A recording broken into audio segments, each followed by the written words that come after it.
Welcome to the Cardio Ohio podcast, a production of the Ohio chapter of the American College of Cardiology. This is Kenny Graywall in Columbus, Ohio. This is Ben Allencherry, Cardiovascular Imaging Fellow from Cleveland, Ohio. More information on the podcast, including past episodes, is available at ohioacc.org. And now for today's episode. All right, welcome back to the Cardio Ohio podcast. I'm here along with my co-host, Kenny Graywall. We have a very special guest today, Dr. Steve Nissen, who is Chief Academic Officer at the Seidel and Arnold Miller Family Heart and Vascular Thoracic Institute at Cleveland Clinic. But I would be remiss to try to start to name all of the hats he has worn in the past. More importantly, one thing he did with me is he was part of the recruitment when I went to Cleveland Clinic as a fellow. And I have rounded with Dr. Nissen in the ICU several times and learned a lot from Dr. Nissen. So I want to introduce Dr. Nissen. Well, thank you very much for that nice introduction. So Dr. Nissen, we wanted to start with first, just to let the audience kind of hear a little more about your story. We asked for like a little short biography of our guests and kind of just, if you just take us through a whirlwind tour of sort of the places you've been since medical school, the hats you've worn, especially at the Cleveland Clinic, and what you're currently doing now. Okay. So very quickly, I went to University of Michigan Medical School, and I then went to the University of California, Davis for internal medicine residency. And it turns out there, I met an interesting character, a guy by the name of Tony DeMaria, who many of you know went on to become editor of the Journal of the American College of Cardiology. But he recognized that I had an interest in academic cardiology. And so he offered to take me with him when he took the job as chief of cardiology at University of Kentucky. And I went to University of Kentucky and I did my fellowship there very quickly. It was nominally a 2-year fellowship, but frankly, it was more like a 1-year fellowship. And then I was made the director of the coronary intensive care unit, which I loved. And did that for a number of years, did some wild and crazy things in Kentucky, started a helicopter service and used to fly out almost every night and pick up acute MIs, give them thrombolytics in the field in rural Kentucky and fly them back to Lexington for their cath, which was required at 90 minutes in those days per protocol. I then got recruited to the Cleveland Clinic by the then chairman, Eric Topol, as vice chair. And I came to the clinic in the early 1990s, 92, 93. And while I had been at Kentucky, I had developed intravascular ultrasound, had done some of the initial work with it and brought the technology to Cleveland and began to refine it, developed a core imaging laboratory to make measurements. And while everybody else in the field thought that intravascular ultrasound IVUS would be used to guide interventions, I thought it was ideally suited to measure atherosclerosis. And so I convinced a company that had this new drug called Lipitor, and that we could show whether or not attaining a lower cholesterol level could reduce the progression of coronary disease. And so at about 1997, we designed the reversal trial. We finished it and published it in 2003. It got a huge amount of attention because it showed that lower levels of LDL were associated with less disease progression. It actually ended up on the front page of the New York Times. And I then went on with a team that I had developed here at the Cleveland Clinic to do 11 more intravascular ultrasound trials over the next decade or so. And that for me was an entry into the larger world of large randomized clinical outcome trials.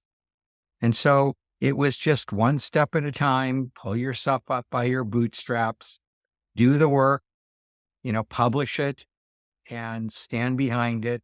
And hopefully if you do that, good things will come your way. That's a that's an awesome recap, Dr. Nissen. And I think we're gonna have a separate podcast for the helicopter stories for sure. Oh my God, I can tell you war stories that you wouldn't even believe.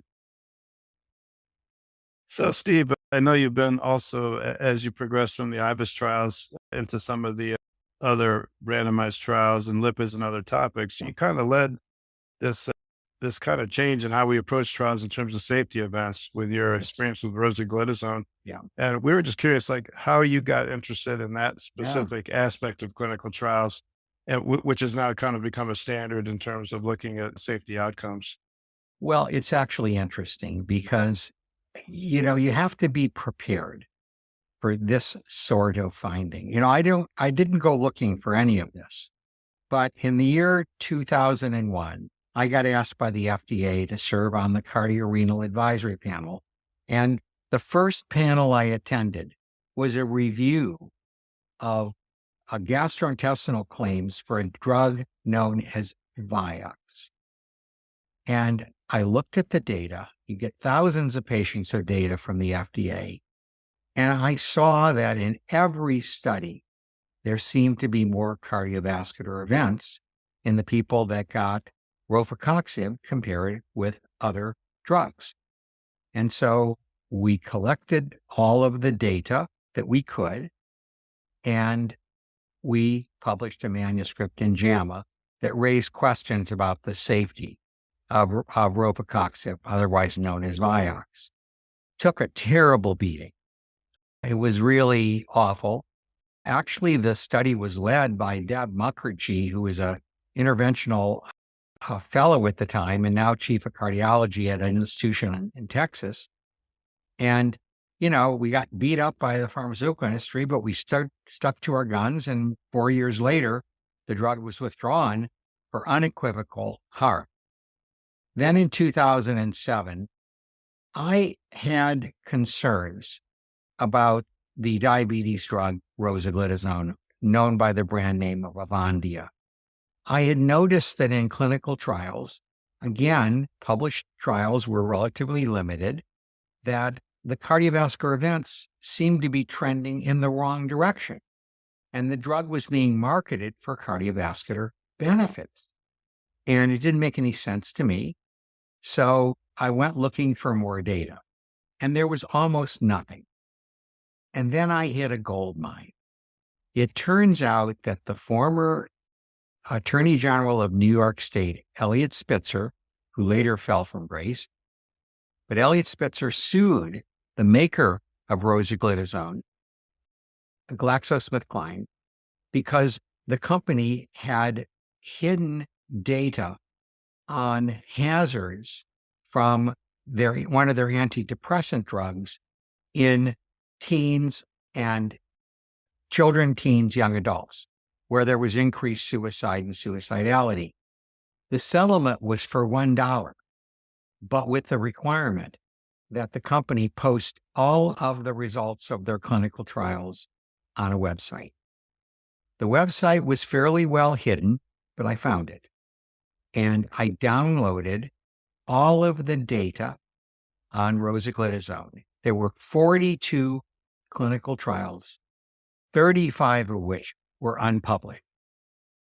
And my lead statistician, Kathy Wolski, and I huddled in my office for a couple of days, wrote a New England Journal of Medicine manuscript, which was a meta-analysis of all the available data that we had access to because of that previous lawsuit. Please keep in mind that up until this point in time, a company could do a clinical trial. If they didn't like the results, nobody ever got to see it. Called negative publication bias, and a lot of academics went along with that. Well, what we saw was a 30 to 40% increase in myocardial infarction and a similar increase in cardiovascular death with rosiglitazone compared with other drugs. When that thing hit the streets, New England Journal of Medicine reviewed it and published it in 21 days. And when it came out, headline news, it was just incredibly intense. But the result was that at an FDA advisory board meeting in 2008, I proposed that they no longer approve diabetes drugs simply because they lower a biomarker, blood sugar, that they had to do cardiovascular outcome trials as a condition of obtaining approval. And we worked out a system, I proposed it. The panel agreed, the FDA panel agreed, and it became the rule. And in the years since then, all of the trials, with the SGLT2 inhibitors, the GLP-1 agonists, all of the data that came out was a result of seeing a signal with rosiglitazone, acting on the information, being decisive about writing up the manuscript and publishing it, and standing behind the findings. And, so there were two pretty large, very large, headline news drug safety issues. I got accused by some people who, for various reasons, wanted to believe it, that I was somehow anti-drug industry, which of course is not the case. We need a great drug industry to develop new therapies for patients, but we have to be prepared to tell people what works, what doesn't work, and what's harmful, and to provide equal weight to the findings, regardless of which direction they go. And Dr. Nissen, I'll just jump in there because I remember hearing the story as a first-year fellow when we were rounding in the unit, and I couldn't believe it. And I wanted to highlight for our listeners that, indirectly, you probably had a lot of pharmaceutical mafia people come after you. But at the same time, this sort of action is kind of why we have SGLT2s and GLP-1s, because of that push for having cardiovascular outcomes. So, you're saying the story, but I think it's even bigger than this, because this has shaped some of our newest drugs that we use in all of these patients. No one would be able to use these drugs if we hadn't required the trials, because, the pharmacy benefit managers would say, well, why should we pay for a drug when all it does is lower blood sugar the same way as sulfonylurea or any other drug lowers blood sugar? So it turned out it actually helped the industry, but it helped patients. That's what really counts. And, I proudly stood behind the data. It was a very difficult time because, I can tell you that if you do take on a multi-billion-dollar industry, they're going to come after you. And you better have thick skin and you better be willing to stand your ground. But I'm pleased with how it all worked out. And I do think you're right. There have been a number of people who have written about what happened. And in fact, there was a 172-page report from the U.S. Senate after they had held a bunch of hearings that goes into all of the gory details, one of which was unbelievable, that when we submitted the manuscript, within 24 hours, one of the reviewers who had a financial relationship with GlaxoSmithKline gave them a copy of the manuscript while it was in review, which is considered highly unethical. And as a result, the company knew it was coming, and they plotted their strategy on how to character assassinate the two authors, myself and Ms. Wolski. And, this all came out in the Senate report that the senators discovered with subpoenas the actual facts that had gone from the reviewer to the company that had given them a copy within hours of its submission of the manuscript I'd submitted to the New England Journal. That's a tremendous story. We And all there are are many familiar more. with it, but it's great to hear. It's great to hear your firsthand accounting of it. That's tremendous. So Steve, before we spend the last 10 or 15 minutes talking about some of the newer trials, I did want to ask you, you have so much experience conducting trials that have been so seminal. And of course you review trials as well. For some of our young, early career practitioners, our fellows in training, our nurse practitioners, as you know, the medical literature has just exploded, and specifically the cardiovascular literature. So when you approach a trial as a reader, as a clinician in your clinician hat, and you're trying to determine the relevance and how it may apply to your patients, are there a few things you focus on to help kind of clear the wheat from the chaff and figure out which studies really are going to have impact and contain actionable information? How do you approach, a Well, trial? that's a great question. You certainly have to dive deep. And I find that some of the best information is actually in the supplement that almost nobody else reads. And I'll give you an example of that. The Reduce It manuscript came out with icosapent-ethyl, otherwise known as Vasipa, and it just seemed too good to be true. And so I'm looking at the supplement, and buried on the last page of the supplement, or nearly the last page, I find a single line that shows what happened to high sensitivity C-reactive protein in the two treatment arms. And it turns out that in the control arm, which was a mineral oil placebo, there was a 30+% increase in C-reactive protein. Unheard of. And what that led to was a series of investigations, and I think there are a lot of people who now agree with me, that basically it's a false positive study. That instead of using a neutral placebo, the trial used a placebo that was toxic. And so the apparent benefits of icosapent-ethyl were actually due to the toxicity of the control of the placebo and not to the benefits. If I hadn't looked deeply into that supplement, and everybody else missed it, nobody really saw it. And then later on, Paul Ritker did an analysis of blood samples from the trial, and every inflammatory marker you can imagine went incredibly bonkers up with the mineral oil treatment group. And so it's a classic example of a drug that got a label from the FDA. It's widely used. It does not produce favorable effects. It's a false positive study.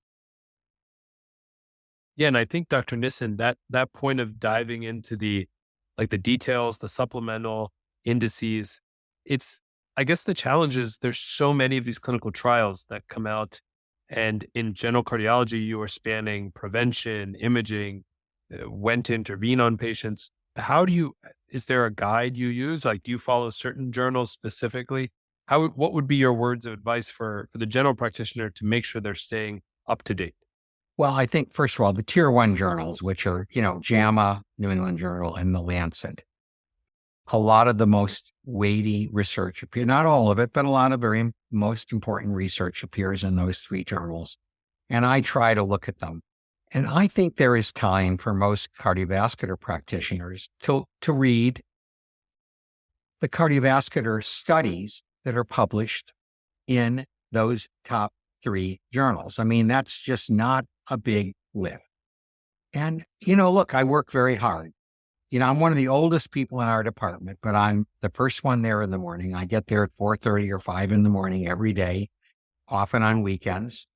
I spend the time that I have as productively as I can, and I do read the literature carefully so I can stay informed, and it helps you pose the questions that you want to ask.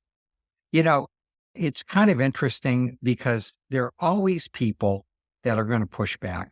I was just remembering again about the whole rosiglitazone controversy. And when I proposed requiring outcome trials for diabetes drugs, many people in the diabetes community looked me in the eye and they said, if you do this, Nissen, we will never have another diabetes drug because no company is going to make the investment in doing the outcome trials. Well, you can see what's happened since then.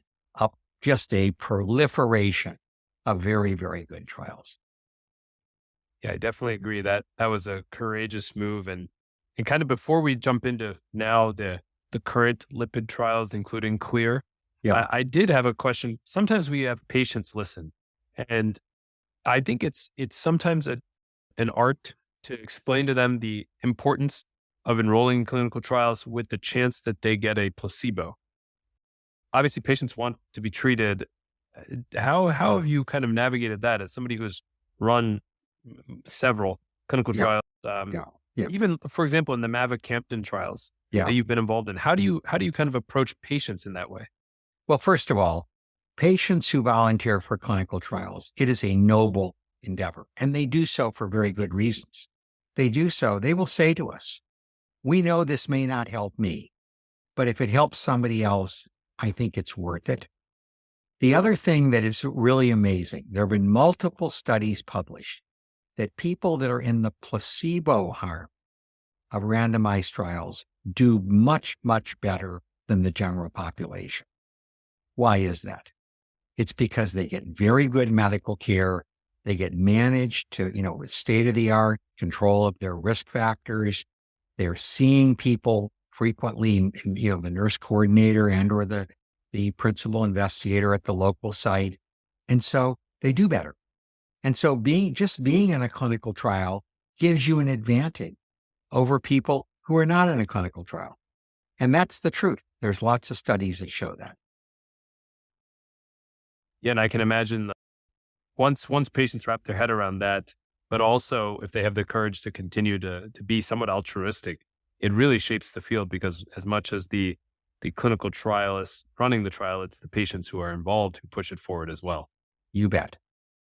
So, Dr. Nissen, can you just tell us, because you noted this difference in the omega-3 trials, can you just tell us how, from the Cleveland Clinic group, there was a not a rival trial, but it was sort of proof of concept trial that was conducted as well?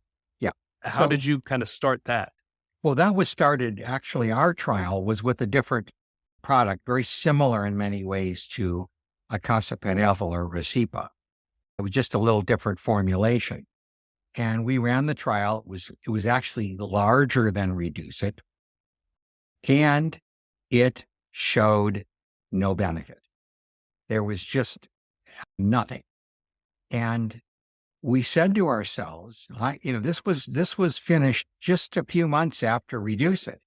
We said, how can one fish oil that lowers triglycerides a little bit, does a few other things, show a 25% reduction in morbidity and mortality, and another product that is almost the same chemically show zero benefit?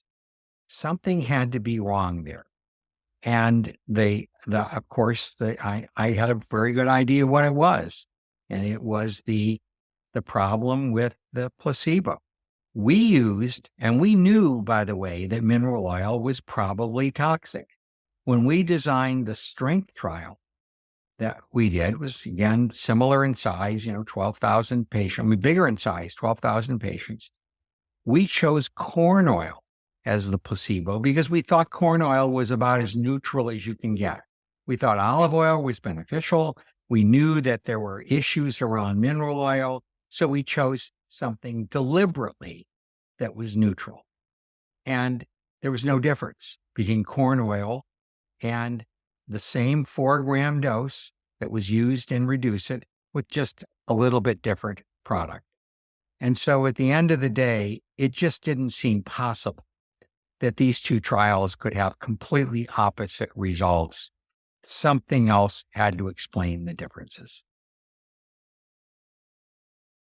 Yeah, thanks, Steve. That makes sense. To set the stage for our last 15 or 20-minute discussion about, clear and other agents, I'm really fascinated by, the concept of statin intolerance. I was reviewing some of your previous articles about that in the last several years.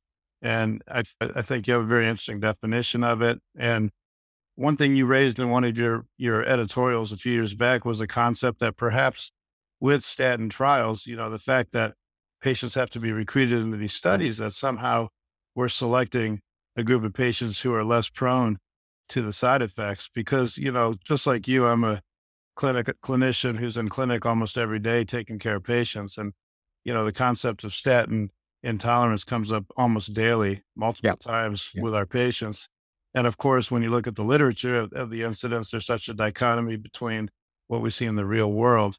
And it looked like in some of your editorials, you addressed that. So I was wondering if you could just review how you put that in perspective with some of your patients. Well, first of all, it is a very controversial topic. There is a group in Europe and in the UK that thinks it doesn't exist. There are other people that build their entire careers on the treatment of patients with statin intolerance. I have a very pragmatic view of this. There's two things I really think people should know. One is that most of the clinical trials that have been conducted have a run-in period where you get the drug and, if you have an inability to tolerate the drug, then you're not randomized. So you have this run-in in advance of actually conducting the trial. And so you remove from the study all the people that are statin intolerant. And the other issue is really a very practical one. If a patient comes in your clinic, Kenny, and says, I have tried the statins, I've tried multiple statins, I can't tolerate the statins, and I won't take a statin. And they have a very high LDL in their, they've had a previous event. What are you going to do? You can't force a patient to take a drug they don't want to take. And so we have to have practical alternatives. Even if you think that it's in their head, for them, it's real. Yeah, absolutely. Well, thanks to you and other trialists, fortunately, we're increasing our armamentarium now, Yeah. so that we do have many more options. We're going to focus on his newest trial, the CLEAR trial. I'm going to just give a brief summary so that Dr. Nissen doesn't have to start from ground zero here. The CLEAR trial, published in New England Journal, was randomized about 13,000 patients who are at high risk for atherosclerotic cardiovascular disease and who are unable to take more than a low-dose statin to either the placebo arm or bempedoic acid. And that's the drug that is being tested. And so they randomized 13,000 patients, and their primary outcome was a composite, the standard major adverse cardiovascular event composite of death from CV causes, non-fatal MI, non-fatal stroke, and need for coronary revascularization. And they found a significant reduction in MACE. And kind of the main things that we thought that this was so applicable clinically was because it adds to the armamentarium for our primary prevention patients who are at high risk and don't have options because of intolerance. And so from there, just with that background, Dr. Nissen, I kind of just wanted to ask you from the get-go, what did you foresee when you were initially starting the design of the trial? Well, we knew that bempedoic acid is a prodrug. It's not active in peripheral tissues. It gets taken up by the liver where it gets converted to its active form. And so if it's not active in peripheral tissues, it can't cause the kind of myalgias that many patients complain about when they take statins. And we had pretty good evidence from smaller trials that it didn't seem to produce the kind of musculoskeletal problems that statins produce. So it made sense then to study this drug in statin intolerant patients. Now, I just want to make sure you understand that about 80% of the patients were on no statin. They couldn't tolerate any.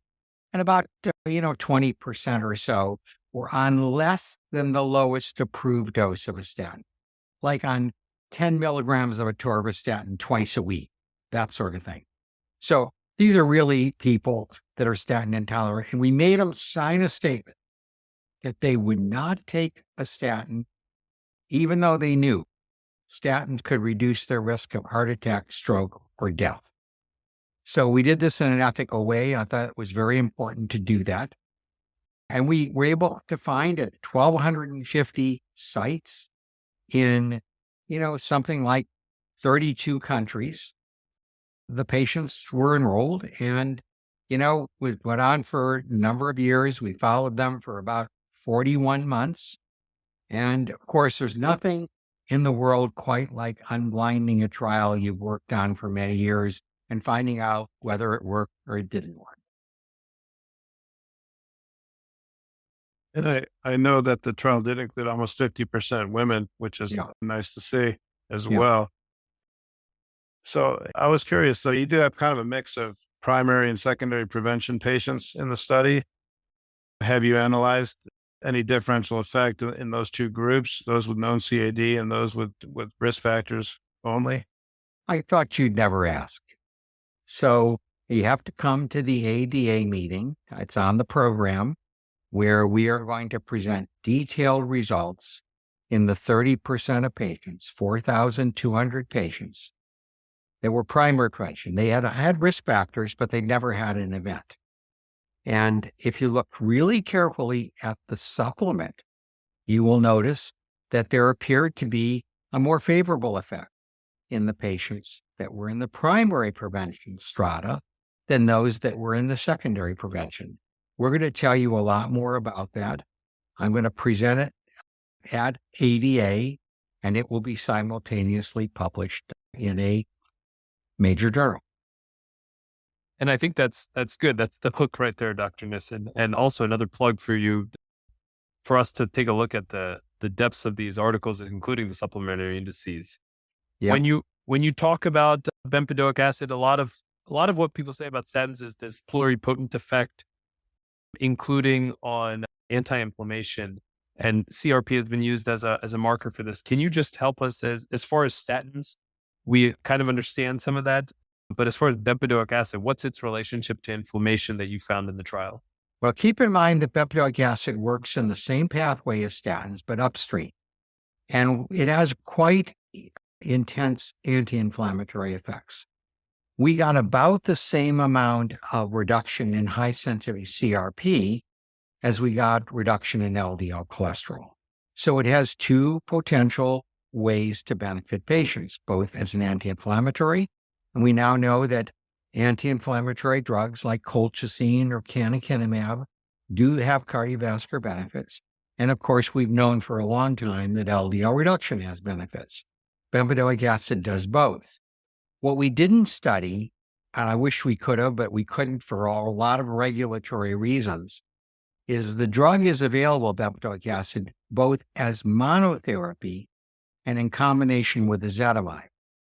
The combination with ezetimibe produces a 35 to 40% LDL reduction. It's about the same as 40 milligrams of simvastatin. And so we can get a pretty robust LDL reduction with that combination without having to give a statin to those patients that simply won't or can't take a statin. Yeah. So I think that's awesome. That offers another option. Yeah. Now, to speak to this point though, what has been brought up is something about cholelithiasis, something about gout, as far as the true side effects, because we know what statins cause. How would you frame that from what you've seen in the patient outcomes, and maybe just how you would translate that clinically? Do we use it in patients with gout already, or use it with caution, et cetera? Yeah, I would be very careful. Probably I would not use it unless I really felt I had no other option in patients with a strong history of gout, unless, of course, they had been on a uric acid lowering agent for some time and had very good, low uric acid levels. Those people I would be okay with, but, I would worry about triggering gout. Now, look, if you want to trade off gout versus a heart attack, I'd kind of take a gout attack any day of the week. Having said that, we don't want to be cavalier about these things. We had not previously seen cholelithiasis, but there was an excess, about 1% excess of cholelithiasis in the bempedoic acid group. Again, it was generally not something that led to surgery or sepsis or anything like that, but it was an excess, and people need to be aware of that. Look, let's be very clear. There is no such thing as a free lunch. Every drug we give patients has pros and cons. It's important, I think, for clinicians to know the upside, to know the downside, and to make an educated decision with the patient at the table, so-called shared decision-making, lay out the risks, lay out the benefits, make a decision together on what direction to go. Steve, I was also there in the audience at ACC when you presented this to much excitement. I know there was one question asked at that time about the fact that, you had a combined outcome, not a mortality benefit directly. And I'm wondering, do you think that's relevant, or do you think the fact that most likely this is going to be used in combination with ezetimibe and further LDL lowering. And of course, ezetimibe has pretty good evidence base behind it now. Do you think that makes the mortality issue a little less relevant? Yeah. Okay. It's not irrelevant. It's highly relevant. But here's the issue. Both large PCSK9 inhibitor trials, one of which was 27,000 patients, had absolutely no benefit on mortality with a 50% LDL reduction. Almost all the modern trials in secondary prevention patients have not shown a reduction in mortality. We didn't see it for alirocumab, for evolocumab. I could go on and on and on about the trials that did not show a death benefit. Why is that? It's because of everyone listening to this podcast. We've become very good at treating people with acute MIs. People don't die of acute MI very often anymore. They may die 7, 8, 10 years down the road, or they may ultimately later on develop heart failure, but they don't die in the short run. And so I don't think we're going to see lipid-lowering therapy, even with these very powerful LDL-lowering drugs, reduce mortality. We didn't see it with bempedoic acid. We didn't see it with PCSK9 inhibitors. It's just too much of a reach in the contemporary era. Yeah, and I think that does make complete sense. So thanks for clarifying. So as we kind of put this study with bempedoic acid in perspective with so many other, existing or agents that are on the way, I'm just curious to finish up in the last 5 minutes or so, how you approach, all of the statin alternatives now in your mind. Obviously we know that for secondary prevention patients, we're always going to start with a high dose statin. And we know, we have very good data about target LDLs. But how would you rank this drug with, say, PCSK9 inhibitors, which you just mentioned, as well as ezetimibe and some of the others, as you approach a patient who's, say, statin intolerant, and then as a follow-up, a patient who doesn't get to goal on the maximum statin dose they can tolerate? Well, Kenny, you said something interesting, which I agree with, which is that we have a good idea of what targets to have for LDL. Unfortunately, we haven't been able to convince our guideline writers that that's the case. But having said all of that, I do believe that lower is better. And the higher the risk to the patient, the lower we want to go. Statins are the first line drug, they're the second line drug, and they're the third line drug. And we try, and try again. If we get patients on a statin and their LDL is still above where we want it, the natural thing to do is to add ezetimibe because it's generic, it's inexpensive, it's very well tolerated, very safe. There will be people that will not get there with adding ezetimibe, and they will need a PCSK9 inhibitor. And that includes now inclisiran, which is a very attractive drug because it's so long acting that you only have to give it twice a year. If people cannot tolerate evidence-based doses of statins, well, then we have alternatives like bempedoic acid or bempedoic acid with ezetimibe. And if they need a lot of LDL reduction, then even bempedoic acid with ezetimibe may not be enough, and we may need to go to a PCSK9 inhibitor. Here's what's really fantastic.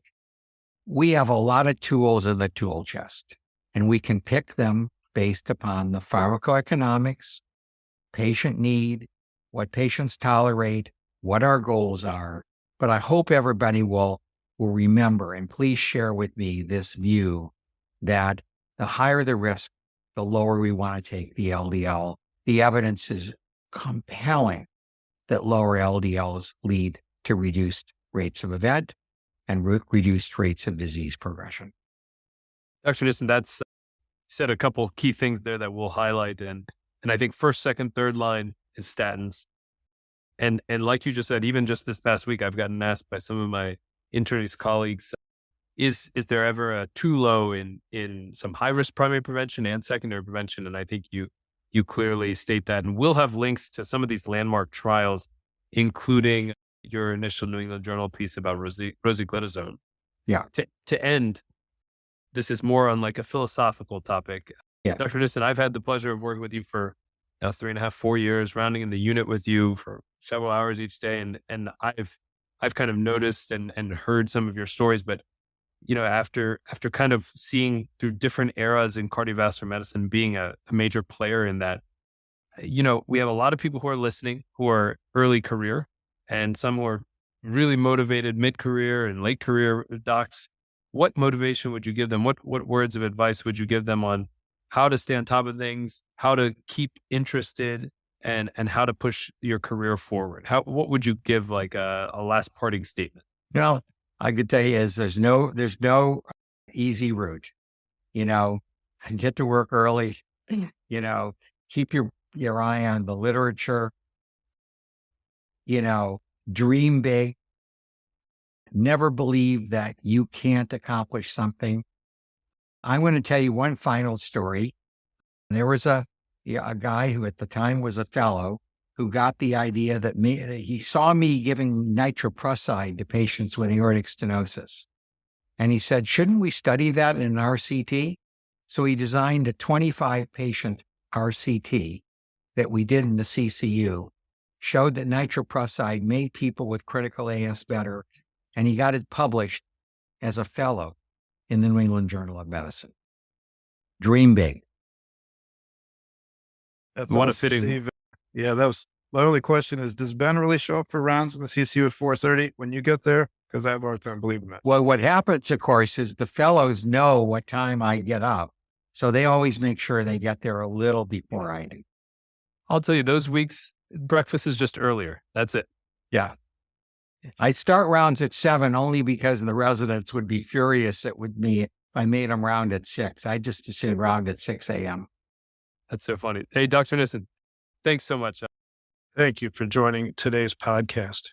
For more information about the speakers or the topics, please go to ohioacc.org.